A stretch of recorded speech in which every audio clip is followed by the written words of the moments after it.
What is going on, everybody? Jamie Shaw here on the Absolute Basketball Experience. Today's episode, we talk with Duke University graduate transfer commitment, Patrick Tape. We get to talk about his development as a player coming from a very under-recruited high school senior to now playing at Duke University. We talk about his life off the court, the academic side of things. We kind of peel back the layers and go in depth with him about him as a person, also as him as a player. Very excited for y'all to get to know Patrick. But before we get into it, if you would please go ahead and subscribe to this channel. If you would please go ahead and like this video, give it the thumbs up, and let us know in the comment section below who your favorite Duke basketball player is of all time. Very eager to hear that from you guys as well. And if you enjoy the conversation that we have with Patrick, please feel free to share it across your platforms as well. But without further ado, here is Patrick Tape on the Absolute Basketball Experience with Jamie Shaw. Columbia or Penn, then Princeton and Harvard who are playing tonight. Although Knight went for the steal, and that leads before getting the job at Columbia, where he was an assistant coach for a long time under Joe. And follows it up cleanly.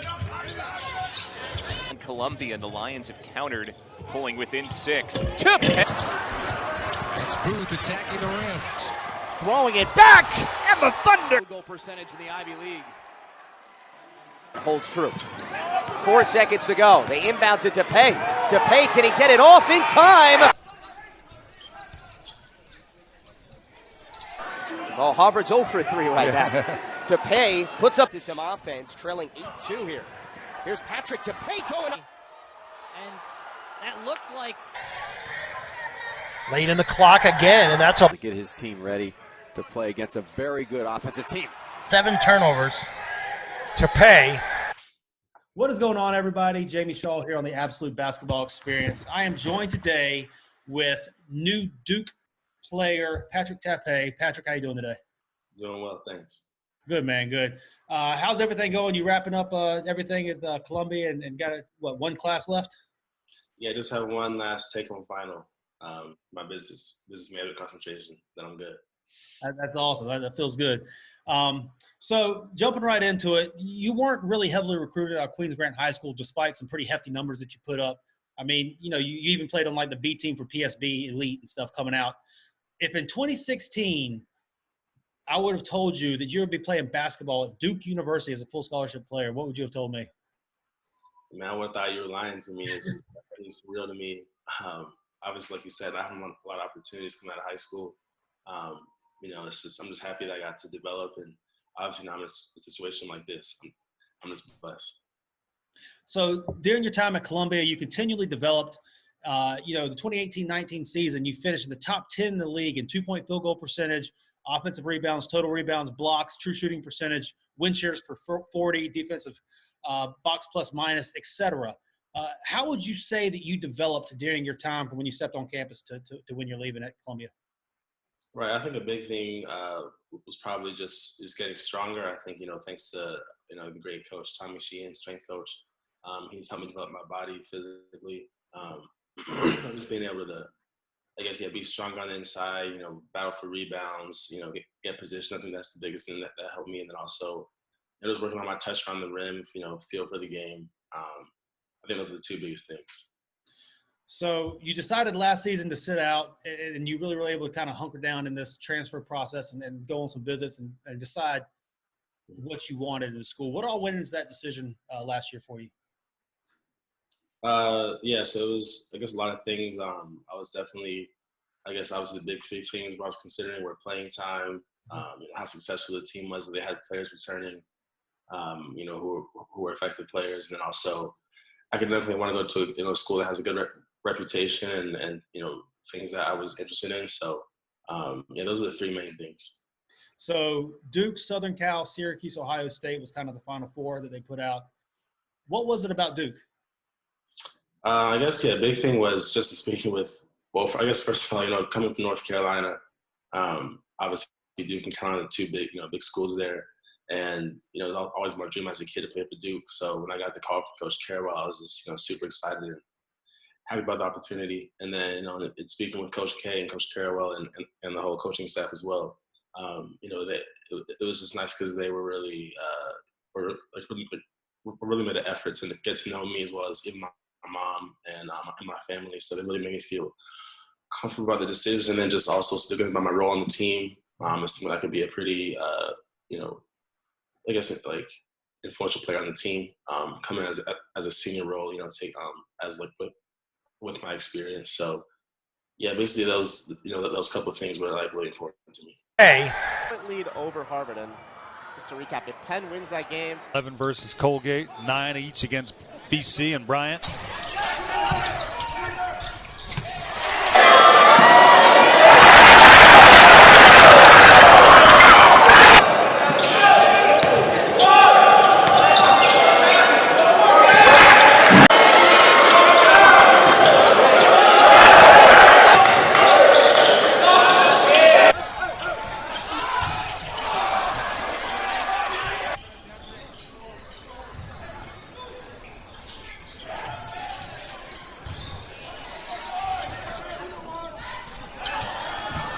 I said it earlier.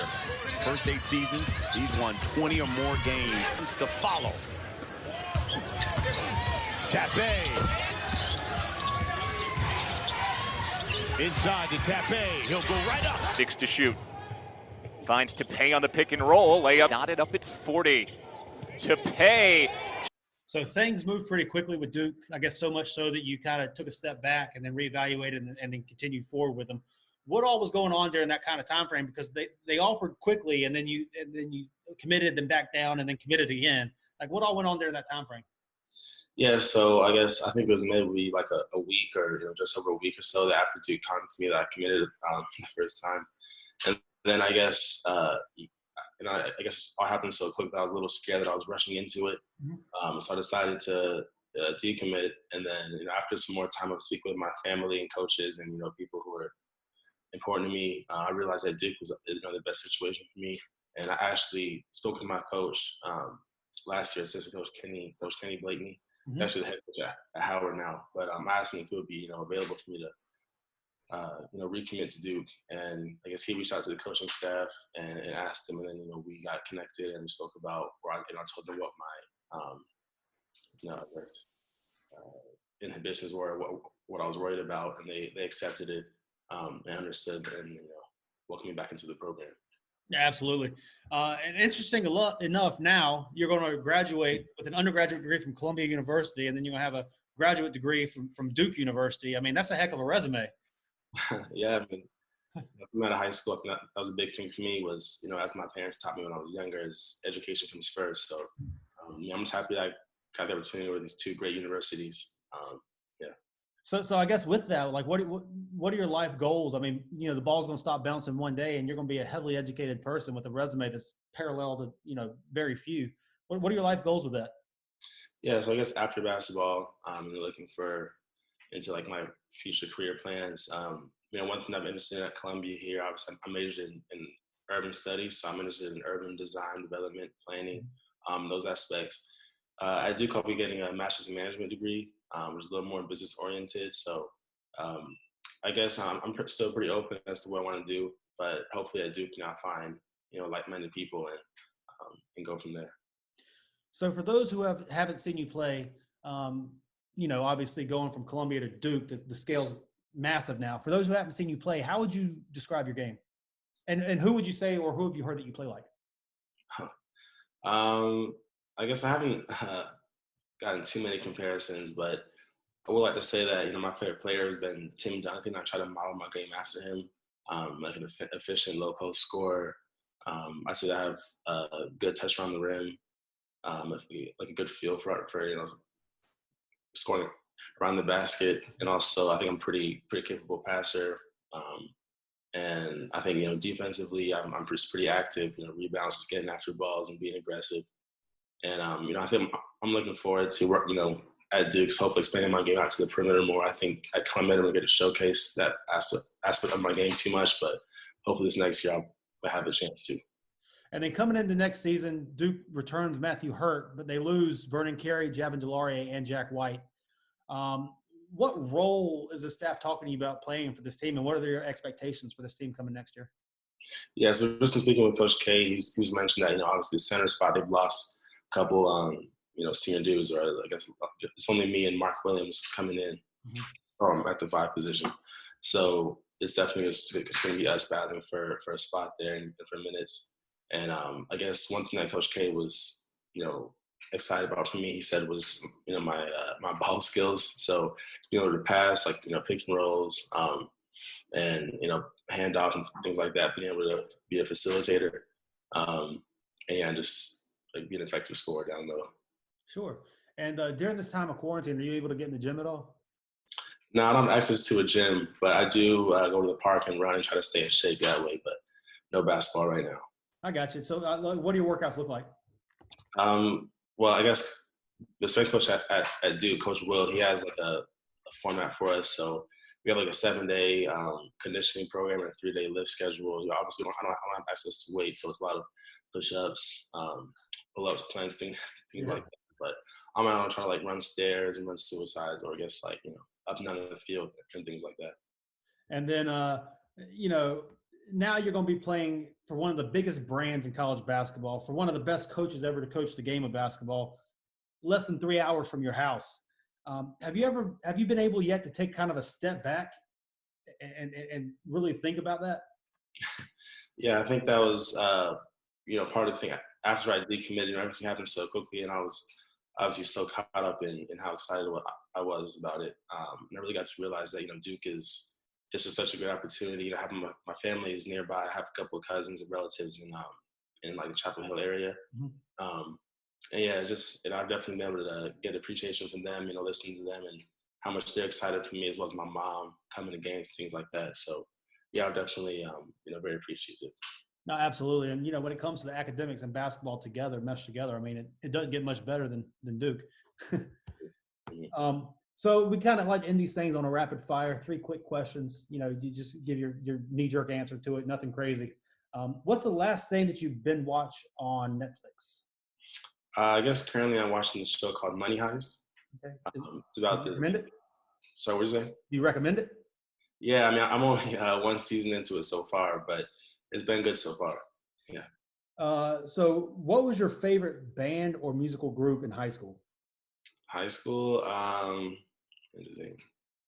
probably say ASAP Mob. Okay. And what is one thing that you want to do in the next year that you've never done before? I guess, it's kind of random, but one of my, I guess, bucket list things is to go skydiving. So hopefully if that's an opportunity this year, yeah, that'd be cool. Well, I went skydiving probably 10 years ago or so. It's an absolutely exhilaratingly beautiful thing. It's you have an entire spectrum of emotions that you go through, just terror and then excitement and then just beauty. It's crazy. It's cool. I'm definitely excited about it. Yeah, good deal, man. Is there anything that you want to leave the people of Columbia, Duke University fans, Patrick Tape fans, anything you want to leave them with? I guess the main thing is just that, I'm excited to get to work, start working with the team. Obviously, thank you to Columbia, the staff, and for welcoming me into their program. And I'm thankful for everything that they've done for me. And now I'm thankful for Duke for giving me a new opportunity. I'm just excited to work with the team and the guys and to accomplish something great this year. Absolutely. It's been awesome to see. It's been awesome to see your trajectory from high school to what you've done at Columbia and now what you're about to do at Duke. I can't wait to see it as well. So thank you very much for joining us, guys. Thank you very much for tuning in today. For Patrick Tape, I'm Jamie Shaw on the Absolute Basketball Experience. We'll see you next time. Appreciate it. Thank you. Closing scouting reports. Tape inside again. Adlesh.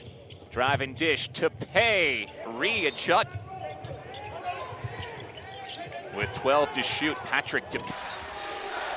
Stefanini, Tape, great. Slips the pass into Tape. Shoots the contested shot. Lefty drive, missed there by Tape. Backs in Dorson and gets the roll. Injury. Leading scorer for Columbia. Now Stefanini really looking a bit out of sorts offensively. Inside.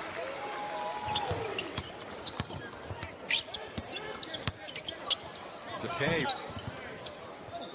Here. You would imagine if Northwestern can find 4 to go in the half. Tape working against Carter, and he'll. The snowstorm they had to travel through as well. They go inside to Tape again. And to Maka Ellis, the difficult shot. And Tepe is there to clean it up. Points. He averages over 23 a game. That's tops in the Ivy League. Tepe with 20 on the shot clock. Tepe the baby hook. 2 of 6 shooting for the 6'2 freshman. Tepe, speaking of defense, going coast to coast. His defense having an impact. Princeton with 13 turnovers. Columbia going inside to Tepe. Game. Yeah, not normally going to be his shot. When you're that wide open, you got to take it. Tepe inside against Tepe got a touch inside, got a mismatch with Bass. What happened in this portion of the first half, which allowed Columbia to come back and take the lead. Steal by Tepe, and there's another 2. Dribble. Tepe for 2 more. Adlesh give and go, and that's... Stefanini leaves it for Tepe with the... Getting back to their identity now. Tepe inside again.